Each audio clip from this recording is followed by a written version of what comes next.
Good afternoon, welcome to good health. ఫీమేల్స్లో ఎటువంటి problems ఉన్నప్పుడు ప్రెగ్నెన్సీ డిలే అవుతుంది, వాటికి రీజన్స్ ఏంటి, అలాగే ఎటువంటి ట్రీట్మెంట్ అందుబాటులో ఉందో తెలియచేయడానికి మనతో పాటు హోమియోకేర్ ఇంటర్నేషనల్ డాక్టర్ అంబిక గారు ఉన్నారు. వారిని అడిగి మరిన్ని విషయాలు తెలుసుకుందాం. Hello doctor. హలో. సో జనరల్గా ఇన్ఫర్టిలిటీ ప్రాబ్లమ్స్ గురించి డిస్కస్ చేయముందు ప్రెగ్నెన్సీ రావడానికి ఎటువంటి ఫ్యాక్టర్స్ ఉండాలంటారు ఫీమేల్స్లో? సో ఇక్కడ ప్రెగ్నెన్సీ రావడానికి ఫ్యాక్టర్స్ కనుక మనం చూసుకున్నట్టయితే ఏజ్ అనేది డిలే అవ్వకూడదు. ముఖ్యంగా మనం ఈ జనరేషన్లో చూసుకున్నట్టయితే 30+ ఇయర్స్లో మ్యారేజ్ అవ్వడము అండ్ పిల్లల కోసం లేట్గా ప్లాన్ చేయడం, ఇది ఫస్ట్ ఆఫ్ ఆల్ మెయిన్ రీజన్గా చూసుకుంటున్నాం. And maximum life style changes కారణంగా చూసుకున్నట్టయితే హార్మోనల్ ఇంబ్యాలెన్స్ అనేది ఎక్కువగా కనిపిస్తుంది. లైక్ థైరాయిడ్ ఇష్యూస్ కానివ్వండి, పీసీఓడి కానివ్వండి, ఇదివరకు మనం ఈ ఇష్యూస్ చూసుకునే వాళ్ళం కాదు. కాకపోతే ఈ జనరేషన్లో మనకు యంగ్ ఏజ్ గ్రూప్లోనే అంటే మెచ్యూర్ అయినప్పటి నుంచి మనకు ఇష్యూస్ అనేవి స్టార్ట్ అవుతున్నాయి. సో ఏజ్ మనం ఫ్యాక్టర్స్లోకి మనం చూసుకున్నట్టయితే ఏజ్ అనేది డిలే అవ్వకూడదు. హార్మోనల్ ఇంబ్యాలెన్స్ ఏదైనా ఉందా అనేది కూడా రెక్టిఫై చేసుకోవాల్సి ఉంటుంది. లైక్ మెన్సెస్ అనేవి రెగ్యులర్గా ఉండాలి. Like 28 days cycle, 28 to 32 days cycle అనేది మెయింటైన్ అవ్వాలి. అందులో మనకి ఇది ఫస్ట్ ఫాలోఅప్ క్రైటీరియా అనేది చూసుకుంటాం. నెక్స్ట్ వచ్చేసి అక్కడ ఎగ్ డెవలప్మెంట్ ఎలా ఉంటుంది, ఓకే, ఈ ఫ్యాక్టర్స్ అనేవి రూల్ అవుట్ చేసుకోవాల్సి ఉంటుంది. సో ఈ ఫ్యాక్టర్స్లో ఎక్కడైనా ప్రాబ్లం వచ్చినప్పుడే మనకి ఇన్ఫర్టిలిటీ సమస్య అనేది రేజ్ అవుతుంది. సో మెయిన్గా వచ్చే ఇన్ఫర్టిలిటీ సమస్యలు ఏంటి లేడీస్? ముఖ్యంగా మనం చూసుకున్నట్టయితే ఫీమేల్ కాజెస్లో కనుక మనం చూసుకున్నట్టయితే ఏజ్ ఫ్యాక్టర్ ఇందాక చెప్పినట్టు హార్మోనల్ ఇంబ్యాలెన్స్ ఏదైనా ఉందా, లైక్ థైరాయిడ్ ఇష్యూస్ కానివ్వండి, పీసీఓడి ఇష్యూస్ కానివ్వండి, follicular stimulating hormones, estrogen, progesterone hormones, luteinizing hormones and LH hormones అని దీని ఇంబ్యాలెన్స్ కారణంగా మనకు మెన్స్ట్రల్ ఇర్రెగ్యులారిటీస్ అనేవి ఎక్కువగా కనిపిస్తుంటాయి.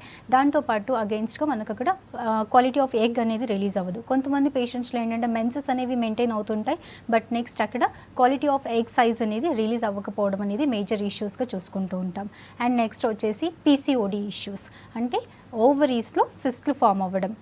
ఇనీషియల్గా ఒకే వైపు ఉన్న ఓవరీలో ఈ చేంజెస్ అనేవి కనిపిస్తూ గ్రాడ్యువల్గా బైలాటరల్ ఓవరీస్లో అంటే గర్భసంచిలో ఉన్న 2 అండాశయాల్లో కూడా నీటి తిత్తులు అనేవి ఫామ్ అయిపోయి అవి మనకి ఏంటంటే టెస్టోస్టిరాన్ హార్మోన్ లెవెల్స్ అనేవి ఇంక్రీజ్ అయిపోయి అక్కడ మనకు ముఖ్యంగా అండం విడుదల అనేది చేయనివ్వకుండా యానోవిలేటరీ సైకిల్స్ అనేవి రావడం అనేది చూసుకుంటూ ఉంటాం. సో దీని కారణంగా మనకు ఇంకా ఇతర సమస్యలు కూడా కనిపిస్తూ ఉంటాయి. లైక్ వెయిట్ గెయిన్ కానివ్వండి, పిగ్మెంటేషన్ కానివ్వండి, సెంట్రల్ ఒబేసిటీ ఎక్కువగా ఉండడము, కొంతమంది పీసీఓడి కేసెస్లో మెన్సెస్ మెయింటైన్ అవుతుంటాయి. అండ్ నెక్స్ట్ వచ్చేసి మనకి అక్కడ ఓవ్యులేషన్ అనేది జరగదు. కొంతమంది కేసెస్లో 15 డేస్కి ఒకసారి మెన్సెస్ రావడం. Again it depends upon the LH hormone. LH hormone తక్కువగా ఉన్నప్పుడు మనకు మెన్సెస్ అనేవి ఫర్ ఎవ్రీ 15 డేస్కి రావడం అనేది కనిపిస్తూ ఉంటుంది. అండ్ ఎల్హెచ్ హార్మోన్ ఇంక్రీజ్ అయినప్పుడు అక్కడ పీసీఓడి ఇష్యూస్లోనే మనకు మెన్సెస్ అనేవి ప్రొలాంగ్ అవ్వడం, more than 2 months 3 months or it can be delayed by 6 months కూడా మెన్సెస్ అనేవి డిలే అవుతూ ఉంటాయి. సో ఈ పీసీఓడి కేసెస్లో మనం చూసుకున్నట్టయితే హార్మోన్స్ తీసుకున్నప్పుడు మనకు అక్కడ మెన్సెస్ అనేవి మెయింటైన్ అవుతూ ఉంటాయి. If at all they stop the hormones అక్కడ మెన్సెస్ రావు, బికాస్ అక్కడ విత్డ్రావల్ బ్లీడింగ్ మాత్రమే ఏర్పడుతూ ఉంటుంది. These are the main factors అన్నమాట. సో ఇన్ఫర్టిలిటీలో 2 types ఉంటాయి, ప్రైమరీ ఇన్ఫర్టిలిటీ అనేసి, సెకండరీ ఇన్ఫర్టిలిటీ అనేసి. సో ప్రైమరీ ఇన్ఫర్టిలిటీ అంటే ఏంటి, సెకండరీ ఇన్ఫర్టిలిటీ అంటే ఏంటి? సో ఇక్కడ ఇన్ఫర్టిలిటీ వైజ్ చూసుకున్నప్పుడైతే మనకు సంతానలేమి అని ఎప్పుడు గ్రహిస్తామో అక్కడ పెళ్ళైన దంపతులు ఇద్దరు, ఆరోగ్యవంతులైన దంపతులు ఇద్దరు ఎలాంటి కాంప్లికేషన్స్ లేకుండా అంటే ఎలాంటి హెల్త్ ఇష్యూస్ లేకుండా వారి దాంపత్య జీవితం 12 మాసాల నుంచి 18 మాసాల వరకు, అంటే ఇక్కడ ఏజ్ ఫ్యాక్టర్ కూడా చూసుకోవాల్సి ఉంటుంది. లైక్ బిలో 30 years ఫీమేల్స్లో ఉండాలి అండ్ మేల్స్లో కూడా 32 35 వరకు చూసుకున్నట్టయితే 18 months వరకు కూడా వాళ్ళ దాంపత్య జీవితం గడిపిన పిల్లలు కలగకపోవడం దాన్ని మనం ప్రైమరీ ఇన్ఫర్టిలిటీ అంటాం. అండ్ సెకండరీ ఇన్ఫర్టిలిటీలోకి వచ్చేసరికల్లా మనకు ఒక్క సంతానం కలుగుతుంది. ఇక్కడ ఇష్యూ వచ్చేసి ఫస్ట్ బేబీకి ఎలాంటి ప్రాబ్లం ఉండదు, సెకండ్ ఇష్యూకి మనకు ప్రాబ్లం అనేది ఏర్పడుతుంది. సో ఇలాంటి దాన్ని మనం either it can B due to అక్కడ మనకి పోస్ట్ డెలివరీ తర్వాత థైరాయిడ్ ఇష్యూ అన్న అయి ఉండొచ్చు, లేదంటే కొంతమంది కేసెస్లో రిపీటెడ్ అబార్షన్స్ జరుగుతాయి. అంటే గర్భధారణ అనేది జరుగుతుంది, కాకపోతే అది మనకి నిలబడకపోవడము, స్టిల్ బర్త్ బేబీస్ ఉండడం, ఇలాంటి కేసెస్ కూడా సెకండరీ ఇన్ఫర్టిలిటీలోకి వస్తుంటాయి. ఓకే, నిజామాబాద్ నుంచి కాలర్ ఉన్నారు. హలో. హలో అండి. లక్ష్మి గారు నమస్తే అండి. హలో. నమస్తే అండి. చెప్పండి, మీ ప్రాబ్లం చెప్పండి. మేడము నాకు 3 years అవుతుంది మ్యారేజ్ అయ్యి. ఓకే అమ్మా. నాకు థైరాయిడ్ ప్రాబ్లం ఉందండి. ఓకే, ఏం తీసుకుంటున్నారమ్మా? థైరాయిడ్ మెడిసిన్ వాడుతున్నాండి ప్రజెంట్ నేను. ఎంతమ్మా డోస్ ఎంతమ్మా? 37.5 అండి. 37. స్టార్టింగ్ డోస్ ఎంత ఉందమ్మా? స్టార్టింగ్ ఇదేనండి నాకు 37 ఏర్పడలేదు స్టార్టింగ్. ఓకే, కాకపోతే తర్వాత మేడం దగ్గర వేరే మేడం దగ్గర టెస్ట్ చేయించుకుంటే ఈ డోస్ అని చెప్పింది. ఓకే, అయితే గర్భసంచిలో నాకు రీసెంట్ గా వాటర్ బబుల్ రావడం అనేది జరిగిందండి. ఓకే అమ్మా. దానివల్ల ఎటువంటి ఎఫెక్ట్ ఉంటుందండి? ఓకే, ఇప్పుడు ప్రస్తుతానికి నెల్సర్లు అవి కరెక్ట్గా వస్తున్నాయమ్మా? మెన్సెన్స్ కరెక్ట్ ఉంటాయండి నాకు. ఓకే, ప్రతి నెల. ఏం లేదు ప్రాబ్లం. ఓకే, బ్లీడింగ్ అది బాగుంటుందా? బాగుంటుందండి. Okay, okay fine. రీసెంట్గా థైరాయిడ్ ప్రొఫైల్ చేయించారమ్మా? చేయించానండి, అది నార్మల్కి వచ్చింది. మేడం అన్నది ఈ డోస్ ఇంత వాడండి, తర్వాత నెక్స్ట్ చెకప్ చేయించుకున్నప్పుడు డోస్ తగ్గిస్తాను అని చెప్పింది. ఓకే, ఫాలిక్యులర్ స్టడీ చేయించారమ్మా? చేయించలేదు. ఓకే ఫైన్ అమ్మా. మీ వారి ఇన్వెస్టిగేషన్స్? నార్మల్ అండి. నార్మల్గా ఉంది. Okay fine. ఏజ్ ఎంతమ్మా ఇప్పుడు ప్రస్తుతం ఇది? 27 అండి. 27 ఇయర్స్. Okay fine. సో ఇక్కడ వచ్చేసి మ్యారిటల్ లైఫ్ 3 ఇయర్స్, కాకపోతే అక్కడ మీకు గత 3 ఏళ్ళుగా థైరాయిడ్ ఇష్యూతో సఫర్ అవుతున్నారు. థైరాయిడ్ అనేది మనకి ఇందులో థైరాయిడ్ ఇష్యూస్ 2 రకాలుగా కనిపిస్తూ ఉంటాయి, హైపోథైరాయిడిజం అండ్ హైపర్ థైరాయిడిజం. మీరు చెప్తున్న దాన్ని బట్టి చూస్తే మీకు సఫర్ అవుతున్నది హైపోథైరాయిడిజం. అంటే ఇది మనకు గొంతు ముందు భాగంలో సీతాకోక చిలుక ఆకారంలో ఉన్న అతి ముఖ్యమైన ఎండోక్రైన్ గ్రంథి ఈ థైరాయిడ్ గ్రంథి. సో దీని ఇంబ్యాలెన్స్ అంటే దీని నుంచి రిలీజ్ అయ్యే హార్మోన్స్ ఏవైతే ఉంటాయో T3, T4, TSH లెవెల్స్, అంటే TSH లెవెల్స్ 5.5 కంటే ఎక్కువ పెరిగినప్పుడు హైపోథైరాయిడిజం అంటాం. సో ముఖ్యంగా ఈ హైపోథైరాయిడిజం కండిషన్లో మనకు జీవక్రియల వేగం అనేది తగ్గిపోతుంది బాడీలో. అంటే ఈ థైరాయిడ్ గ్రంథి అనేది శరీరంలో ప్రధాన జీవక్రియలన్నింటినీ నియంత్రిస్తుంది. లైక్ నర్వస్ సిస్టమ్ కానివ్వండి, కార్డియాక్ సిస్టమ్ కానివ్వండి, రీప్రొడక్టివ్ ఆర్గన్స్ అంటే గర్భసంచి అండ్ మెన్సెస్ మెయింటైన్ అవ్వడం, అండం విడుదల అవ్వడం, ఈ ప్రాసెస్ అన్నిటికీ కూడా మనకు థైరాయిడ్ గ్రంథి నార్మల్లో ఉండేటట్టు చూసుకుంటుందన్నమాట ఈ థైరాయిడ్ సిక్రెషన్స్ కారణంగా. సో ఎప్పుడైతే ఇందులో అబ్నార్మాలిటీ ఏర్పడుతుందో దాని కారణంగా మనకు శరీరంలో మల్టిపుల్ చేంజెస్ జరుగుతూ ఉంటాయి. లైక్ బరువు పెరగడము, వెంట్రుకలు రాలడము, ఒంటి నిండా నీరు చేరడము, పఫీనెస్ ఉండడము, వాచిపోయినట్టుగా అనిపించడము, నిద్ర సరిపోలేకపోవడం, మలబద్ధకం సమస్య, నెల్సర్లు సరిగ్గా రాకపోవడం. గ్రాడ్యువల్గా ఇది ఏమవుతుందంటే రీప్రొడక్టివ్ ఆర్గన్స్ పైన దీని ప్రభావం చూపించి అక్కడ ఫాలికల్ స్టిమ్యులేటింగ్ హార్మోన్ పైన దీని ప్రభావం చూపిస్తుంది. అలా ఉండడం కారణంగా ఓవరీస్లో అంటే అండాశయాలలో నీటి తిత్తులు అనేవి ఫామ్ అయింది. అలా ఫామ్ అవ్వడం కారణంగా మీకు మెన్సెస్ అనేవి మెయింటైన్ అవుతున్నాయి. సో ఇక్కడ మీరు చేయాల్సింది ఏంటంటే మనకు ఫాలిక్యులర్ స్టడీ అనేది చేయించాల్సి ఉంటుంది. ఈవెన్ దో PCOD కేసెస్లో మెన్సెస్ మెయింటైన్ అవుతున్నా అక్కడ క్వాలిటీ ఆఫ్ ఎగ్ అనేది రిలీజ్ అవ్వదమ్మా. సో ఎగ్ రిలీజ్మెంట్ ప్రాపర్గా లేనప్పుడు మనకు అది ఫర్టిలిటీకి ఛాన్సెస్ ఉండదు. సో ఒకసారి ఫాలిక్యులర్ స్టడీ అనేది చేయించండి. మెన్సెస్ వచ్చిన 10th day, 14th day, 16th day ఇలా చేయిస్తూ ఉంటాము. సో ఫాలిక్యులర్ స్టడీ అనేది చేయించండి. సో థైరాయిడ్ ఇష్యూస్ కారణంగా కూడా ఇది ఒక రీజన్ అని చెప్పుకోవచ్చు, మనకు సంతానం లేమికి దారితీస్తూ ఉంటుంది. ఒకవేళ ప్రెగ్నెన్సీ కన్ఫర్మ్ అయినా రిపీటెడ్ అబోర్షన్స్ జరుగుతూ ఉంటాయి.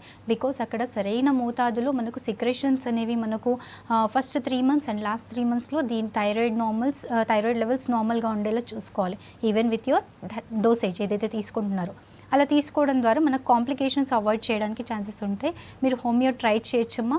సేఫ్గా మనకు సేఫ్ ప్రెగ్నెన్సీ అండ్ ఎలాంటి కంజనైటల్ అనామలీస్ లేకుండా పిండ ఎదుగుదల అనేది జరగడానికి ఛాన్సెస్ ఉంటాయమ్మా. ఓకే, నెక్స్ట్ కాల్ తీసుకుందాము. హలో. హలో, నమస్తే అండి. నమస్తే అండి. చెప్పండి, మీ ప్రాబ్లం చెప్పండి. హాస్పిటల్కి వెళ్ళినా ఉన్నాను.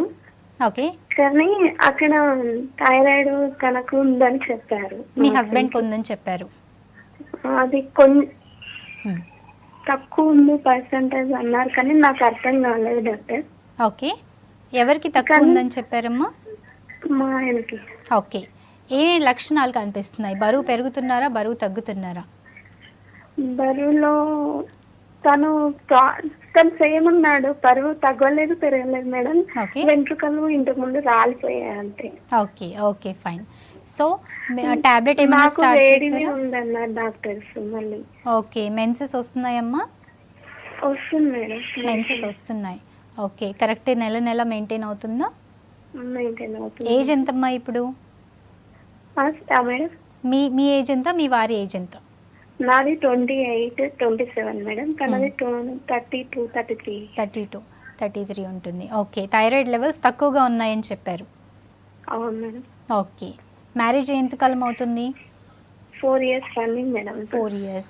సో ఒకసారి కూడా గర్భధారణ అనేది జరగలేదు. జరగలేదు మేడం. ఓకే, సిమెన్ అనాలిసిస్ చేయించారమ్మా? మేడం. సిమెన్ అనాలిసిస్ చేయించారా? అంటే అర్థం కాలేదు మేడం. స్పర్మ్ కౌంట్ టెస్ట్ అనేది చేస్తారమ్మా, చేయించారా అది? ఏమో తెలియదు మేడం. ఓకే. నాకు అన్ని టెస్టులు అయ్యాయి. ఓకే, తనకి టెస్టులు జరిపించాను. తనకి థైరాయిడ్ అని చెప్పారు. థైరాయిడ్ అని చెప్పారు. Okay, fine. సో ఇక్కడ మేల్ కాజ్ ఎక్కువ ప్రీడామినేట్గా కనిపిస్తోంది. సో మీ రిపోర్ట్స్ కూడా ఒకసారి గోత్రూ అవ్వాల్సి ఉంటుందమ్మా. సో ఇక్కడ మీరు చెప్పిన దాన్ని బట్టి థైరాయిడ్ లెవెల్స్ తక్కువగా ఉన్నాయి అంటే ఇక్కడ మనకు నార్మల్ వాల్యూస్ వచ్చేసి TSH లెవెల్స్లో 0.35 to 5.5 చూసుకుంటాం. అది 0.35 కంటే తక్కువగా ఉన్నప్పుడు హైపర్ థైరాయిడిజం కండిషన్, 5.5 కంటే ఎక్కువగా ఉన్నప్పుడు హైపోథైరాయిడిజం. సో ఈ కండిషన్ మనకు హైపర్ థైరాయిడిజంలో ఉన్న 2 కండిషన్స్లో కూడా మనకు హెయిర్ లాస్ అనేది కనిపిస్తూ ఉంటుంది. అండ్ కాకపోతే చూసుకున్నట్టయితే హైపర్లో వెయిట్ లాస్ చాలా ఎక్కువగా ఉంటుంది, హైపోలో ఎక్కువగా కనిపిస్తూ ఉంటుంది. సో దీని కారణంగా థైరాయిడ్ ఇష్యూ కారణంగా హార్మోన్ ఇంబ్యాలెన్స్ కారణంగా కూడా వీర్య కణాల సంఖ్య, ఉత్పత్తి, యాక్టివ్ మోటిలిటీ రేట్ పైన దీని ప్రభావం చూపించడం అనేది ఎక్కువగా నోటీస్ చేస్తూ ఉంటాము.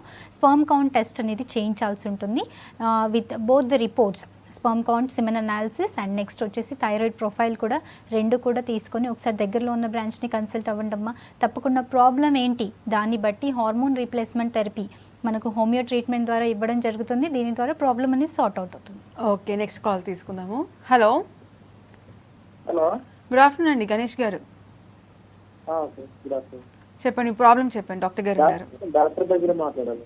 మాట్లాడండి. చెప్పండి గణేష్ గారు.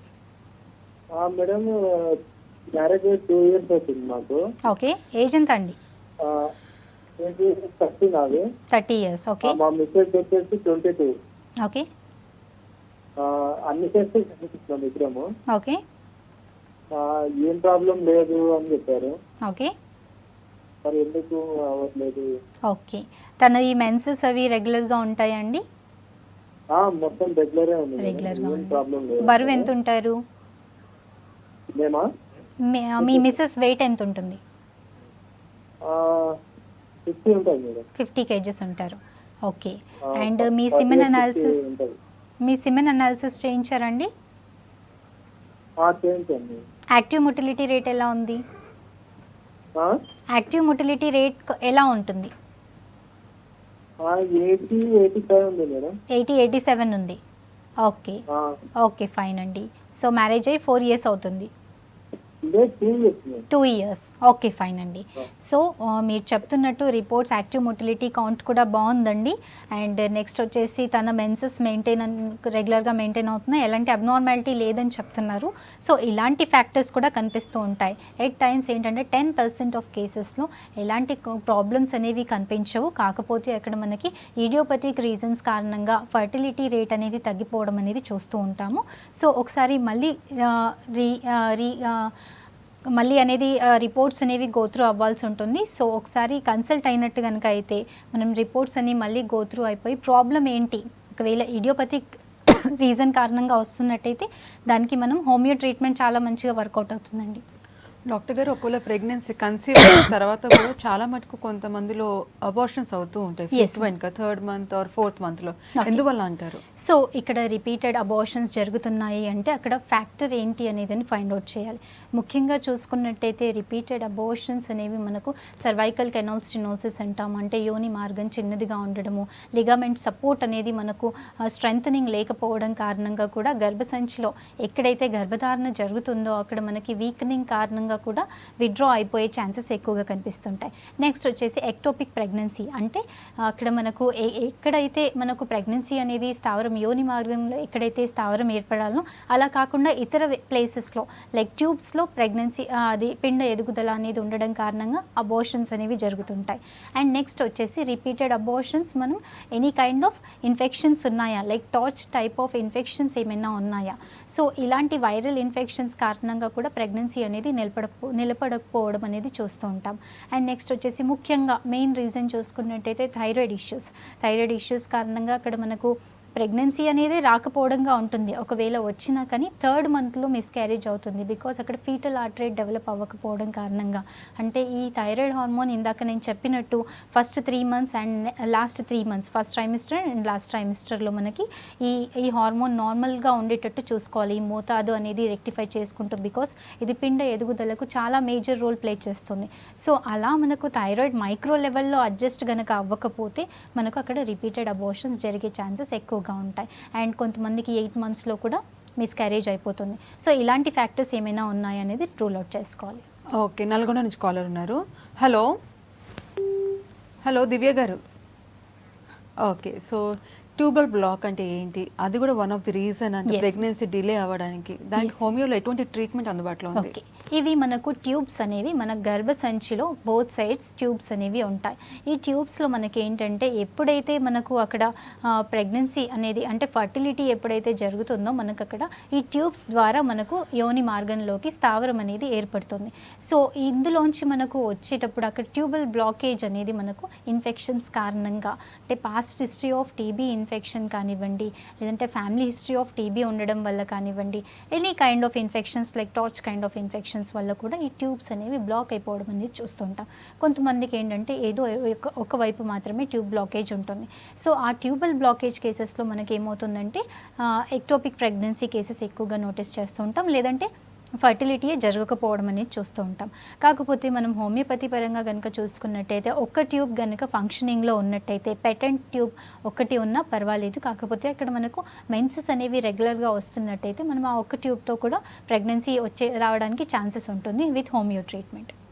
ఓకే, నెక్స్ట్ కాల్ తీసుకుందాము. హలో హలో స్వాతి గారు, నమస్తే అండి. నమస్తే అండి. చెప్పండి, మీ సమస్య చెప్పండి, డాక్టర్ గారు ఉన్నారు. నమస్తే మేడం. నమస్కారం అండి స్వాతి గారు, చెప్పండి. మేడం నాకు 2 years అవుతుంది మేడం మ్యారేజ్ అయ్యి. ఓకే, ఇంకా సంతానం కలగలేదు. ఏజ్ ఎంతమ్మా? Age 29 madam. 29 years. Okay, menses రెగ్యులర్గా ఉన్నాయా? మెన్సెస్ రెగ్యులర్గా లేవు మేడం, 1 week లేట్ అవుతుంది. 1 week లేట్. ఎప్పటి నుంచి అవుతుందమ్మా ఇలా? హలో ఎప్పటి నుంచి ఇలా అవుతుంది హలో చెప్పండమ్మా. హలో స్వాతి గారు చెప్పండి, వినిపిస్తుంది. హలో. సో ఇర్రెగ్యులర్ పీరియడ్స్ వల్ల Okay. తనకి ఇలా అవుతుంది. So marital life 2 years and మళ్ళీ ఇక్కడ 7 days మాత్రమే డిలే అవుతుంది. సో వెయిట్ ఏమన్నా పెరుగుతున్నారా, అవాంఛిత రూమాలు ఏమైనా వస్తున్నాయా, అంటే అన్వాంటెడ్ హెయిర్ గ్రోత్ ఏదైనా ఉందా, పిగ్మెంటేషన్ ప్రాబ్లమ్స్ ఏమైనా ఉన్నాయా కూడా చూసుకోండమ్మా. మీరు చేయాల్సిన ఇన్వెస్టిగేషన్స్ అనేవి ఒకవేళ చేయించినట్టయితే అవసరం లేదు, చేయించకపోతే యూఎస్జీ అబ్డామిన్ అండ్ పెల్విస్ అనేది చేయించండి. దీని ద్వారా మనకు ఓవరీస్లో సిస్ట్లు ఏమన్నా పెరిగినాయా, లేదంటే గర్భసంచి ఎలా ఉంది అనేదని రూల్ అవుట్ అవుతుంది. అండ్ నెక్స్ట్ మీ వారి ఇన్వెస్టిగేషన్స్ కూడా అవసరం ఉంటుంది. ఇందులో సిమెన్ అనాలిసిస్ అనేది చేయించాల్సి ఉంటుంది. సిమెన్ అనాలిసిస్లో మనం చూసుకున్నట్టయితే 60 to 120 millions అనేది నార్మల్ కౌంట్ వస్తుంది. అండ్ యాక్టివ్ మోటిలిటీ రేట్ కూడా 65 ఎబో ఉన్నట్టు కనుక అయితే మనకు మ్యాక్సిమం ఛాన్సెస్ ఉంటాయి. ఒకవేళ చేయించకపోతే ఈ టెస్ట్లు అనేవి చేయించండి, థైరాయిడ్ ప్రొఫైల్ కూడా చేయించండి అమ్మా. డాక్టర్ గారు, ఇప్పుడు నవడేస్ పీసీఓడి అనేది చాలా కామన్ ప్రాబ్లం అయిపోయింది. Yes, చాలా మంది yes. లేడీస్ కి పీసీఓడి ప్రాబ్లం ఫేస్ అవుతున్నారు, బిఫోర్ Yes. మ్యారేజ్ కానివ్వండి, ఆఫ్టర్ మ్యారేజ్ కానివ్వండి. సో పీసీఓడి కేసు తీసుకుంటే ప్రీవియస్ హిస్టరీలో వాళ్ళకి థైరాయిడ్ ఉండొచ్చు, అంటే 3 Yes. years నుంచి థైరాయిడ్ సఫర్ అవుతున్నాం, తర్వాత పీసీఓడి Yes, వచ్చింది. yes. లేదంటే కొంతమందికి డయాబెటీస్ ఉందని చెప్తూ ఉంటారు. So Yes, yes. Diabetes, thyroid, PCOD all are interlinked అంటారు. ఎస్ బికాస్ హార్మోన్స్ అనేవి బాడీలో ఒకదానికొకటి అనుసంధానమై ఉంటుంది.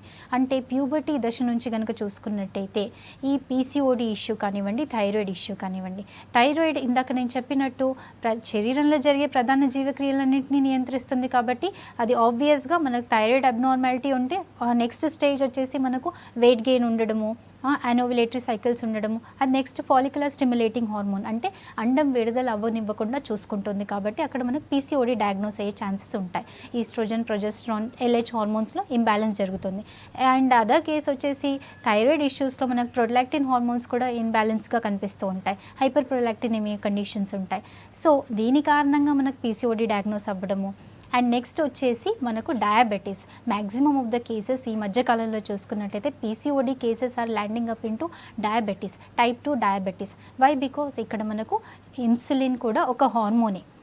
మానసిక ఒత్తిడి అండ్ వెయిట్ గెయిన్ ఎక్కువగా ఉండడము, ఇవన్నీ కూడా ఈ ఇన్సులిన్ హార్మోన్ పైన ప్రభావం చూపించడం కారణంగా చిన్న వయసులోనే అంటే 20 ఇయర్స్ ఏజ్ గ్రూప్ నుంచి మనకు డయాబెటీస్ స్టార్ట్ అవ్వడము, ఇలాంటి కాంప్లికేషన్స్ అనేవి మనం ఎక్కువగా చూస్తున్నాం.